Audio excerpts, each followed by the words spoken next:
صحابہ نے تو یہ کہا کہ جوتے کا تسمہ بھی مانگنا ہو تو اللہ سے مانگو، جوتے کا تسمہ بھی مانگنا ہو، کیونکہ پوری کائنات جمع ہو جائے تمہیں نفع پہنچانے کے لیے، اللہ نے تمہارے لیے نقصان لکھا ہے، کوئی نفع نہیں پہنچا سکتا، اور پوری کائنات جمع ہو جائے تمہیں نقصان پہنچانے کے لیے، اللہ نے نفع لکھا ہے تو کوئی نقصان نہیں پہنچا سکتا۔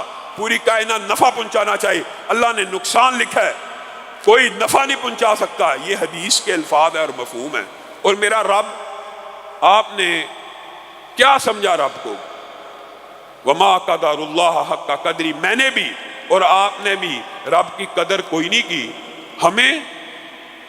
ہم رب سے مانگ رہے ہوتے ہیں اور ڈر ڈر کے مانگ رہے ہیں۔ تمہارا رب سخی ہے، جواد ہے، جب اس سے مانگو تو جنت الفردوس مانگو، سب سے اعلیٰ مانگو۔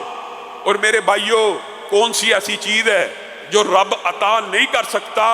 اور یہ درگاہوں والے، یہ گدیوں والے، یہ حجر، یہ شجر، یہ مختلف قسم کے لوگ یہ آپ کو دے سکتے ہیں لیکن اللہ نہیں دے سکتا۔ وہ کون سی ایسی چیز ہے؟ ایک حدیث سن لیجئے، شاید کہ بات سمجھ آ جائے۔ رسول اللہ صلی اللہ علیہ وسلم نے سمجھانے کے لیے آپ کو اور مجھے ایک کلیہ بیان کیا، اور وہ کلیہ کیا ہے؟ آدم علیہ السلام پیغمبر اور رسول آئیں، وہ اللہ رب العزت سے کیا مانگیں؟ وہ اللہ رب العزت سے دنیا اور آسمان کے مابین جتنی چیزیں ہیں ساری کی ساری مانگ لیں۔ آدم کا بیٹا ہے وہ بھی مانگ لیں، اس کا بیٹا ہے وہ بھی مانگ لیں۔ مفہوم حدیث یہ ہے، آدم سے لے کے قیامت تک 1 کھرب 10 کھرب 20 کھرب جتنے بھی انسان آنے ہیں وہ لائن بنا کے، قطار بنا کے اللہ رب العزت سے مانگیں، اور مانگے بھی کیا؟ زمین و آسمان میں جتنی نعمتیں ساری مانگ لیں، اور اللہ تعالیٰ زمین و آسمان کی ساری نعمتیں ایک اکیلے آدم کو نہیں، یہ 10 20 30 کھرب انسانوں کو عطا کر دے۔ تو اللہ کے خزانوں میں، میرے بھائیوں، اس حدیث کو سننے کے بعد بھی اگر ہم رب سے مایوس ہو جائیں، امن یجیب المضطر اذا دعا، کون ہے جو مشکلوں کو دور کرنے والا، مصیبتوں اور پریشانیوں کو دور کرنے والا، حاجت مندوں کی حاجت روائی کرنے والا، گنج بخش، داتا، دینے والا کون ہے؟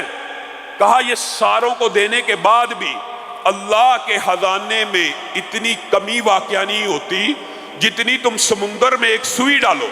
کوئی بندہ جب سمندر میں سوئی ڈالے، اس کو نکالے تو اس سوئی کے اوپر ایک قطرہ لگا ہوتا ہے، اس قطرے سے سمندر میں کچھ نہ کچھ جو کمی واقع ہوتی ہے، اور کتنی کو ہوتی ہے؟ جتنی کمی اس قطرے کو نکالنے سے سمندر میں واقع ہوتی ہے، اللہ کے خزانوں میں اتنی بھی کمی واقع نہیں ہوتی۔ سارے انسانوں کو زمین و آسمان کے مابین جتنی بھی نعمتیں دیتا چلا جائے، پھر بھی خزانے ختم نہیں ہونے والے۔ آپ اور میں کس مغالطے کا شکار ہیں؟ اور میرے بھائیوں، یہ باب دعا کا اتنا طویل ہے، اور اس کے اندر واقعات انبیاء کے، صلحاء کے، شہداء کے، اولیاء کے متعدد ہیں، بے شمار ہیں، کثرت سے موجود ہیں۔ لیکن میں چاہتا ہوں میں آپ کے سامنے چند گناہ گاروں کے، عام لوگوں کے واقعات دعا کی قبولیت کے رکھوں۔ اولیاء اللہ کے تو آپ نے واقعات سنے ہوئے ہیں، اور میرے بھائیوں بات آئی ہے ضمنی طور پہ، تو اللہ کی قسم اپنی حاجات کو ایک اللہ کے ساتھ باندھ لینا، ایک اللہ کے ساتھ یہ عقیدہ مضبوط کر لینا، یہ بھی بہت بڑی سعادت کی بات ہے۔ بات آئی ہے ضمنی طور پہ تو یہ بات بھی کہہ دینا چاہتا ہوں، حضرت ابراہیم کو جب آگ میں دھکا دیا جانے لگا، جبریل پریشان تھے۔ یہاں سے اندازہ ہوا کہ جبریل کو بھی غیب کا علم نہیں تھا، اس آگ نے ابراہیم پہ ٹھنڈا ہونا ہے نہیں ہونا یہ جبریل کو بھی علم نہیں تھا۔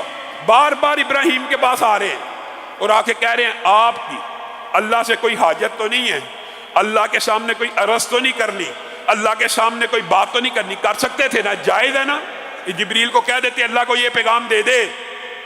بار بار جبریل آ رہے ہیں کہ آگ کا الاؤ جل گیا، آگ تپ گئی۔ اب ابراہیم، بڑے انبیاء کو شہید ہوتے دیکھا، کیا ابراہیم بھی شہید ہو جائیں گے؟ بار بار آ رہے ہیں، اللہ سے کچھ کہنا تو نہیں، اللہ سے کچھ کہنا تو نہیں۔ آگ میں دھکا دیا جانے لگا ہے، جبریل پھر پاس کھڑے ہیں، ابراہیم کوئی اللہ سے حاجت ہے؟ کوئی بات ہے؟ کوئی بات مجھے بتلا دیجئے، میں آپ کا پیغام لے کے چلا جاتا ہوں۔ ابراہیم نے اس وقت کیا کہا؟ اے جبریل آپ خاموش ہو جائیے، مجھے آپ سے کوئی حاجت نہیں ہے، حسبی اللہ، میرے لیے میرا رب کافی ہے۔ جبریل کو کہنا گناہ تھا؟ جبریل کو پیغام دینا گناہ تھا؟ حسبی اللہ، میرے لیے میرا رب کافی ہے۔ تو پھر وہ آگ بھی ٹھنڈی ہو گئی۔ اور قربان جائیں، یہ صرف ابراہیم پر ٹھنڈی نہیں ہوئی، آج بھی یہ واقعات حدیث کی کتابوں میں بھی موجود ہیں۔ ابو مسلم خولانی اسود انسی نے جب نبوت کا دعویٰ کیا تھا یمن میں، اس کے سامنے پیش ہوئے، اس سے مناظرہ مجادلہ کیا، اس نے کہا آگ جلاؤ، اس کو آگ لگا دو، آگ لگائی گئی۔ ابو مسلم خولانی کے اوپر آگ نے اثر نہ کیا۔ ایک مرتبہ مدینہ آئے، حضرت عمر نے ان کو پہچان لیا ان کی شکل سے، کہا تو ہی ہے؟ کہا نہیں، میں عبداللہ بن صوب ہوں۔ کہا تو ہی ہے وہ جس کو اللہ نے آگ سے بچایا؟ پھر انہوں نے حضرت عمر کے اصرار کے اوپر بتا دیا، ہاں میں وہی ہوں جس کو اللہ نے آگ سے بچایا۔ پکڑ کے حضرت ابو بکر کے پاس لے گئے اور کہنے لگے اللہ تیرا شکر ہے، تو نے مجھے اس وقت تک موت نہیں دی جب تک میں نے امت محمدیہ میں اس شخص کا دیدار نہیں کر لیا جس کے لیے آگ کو ایسے ٹھنڈا کیا گیا جیسے ابراہیم کے لیے کیا گیا۔ اور ابو مسلم خولانی نے آگ میں جانے سے پہلے یہی الفاظ کہے تھے، اللہ جس طرح ابراہیم کو آگ سے بچایا تھا آج مجھے بھی آگ سے بچا دے۔ اور اسود انسی نے کہا تھا اس کو جلا وطن کر دو، نہیں تو سارے کے سارے جو چند لوگ تم پہ ایمان لائے ہیں ان کا ایمان بھی پھر جائے گا۔ اور میرے بھائیوں، حضرت ابو بکر نے بھی بعض صحابہ سے رسول اللہ نے کچھ عہد لیے تھے، حضرت ابو بکر نے بھی یہ عہد رسول اللہ کا توڑنا تو نہیں تھا، لیکن جب ضرورت پیش آئی تو افشا کر دیا۔ ایک مرتبہ ٹھوکر لگی، گر گئے، ملازم نے ہاتھ کو آگے بڑھایا تھا، اللہ کو تم نے کیا سمجھا ہے؟ صحابہ کا ایمان کیسا ہے؟ انبیاء رسول اللہ کا ایمان کیسا ہے؟ جبریل کو کہہ رہے ہیں میرے لیے اللہ کافی ہے، یہاں پہ خادم نے ہاتھ بڑھایا ہے، ابو بکر نے کہا اپنے ہاتھ کو پیچھے کر لے۔ کہا کیوں؟ آپ کو اٹھانے کے لیے جائز تھا کہ نہیں تھا؟ جائز تھا۔ کہا پیچھے کر لے، میں نے محمد صلی اللہ علیہ وسلم سے بیعت کی ہے اس بات کے اوپر کہ یہ ہاتھ اللہ کے علاوہ کسی کے سامنے نہیں اٹھیں گے۔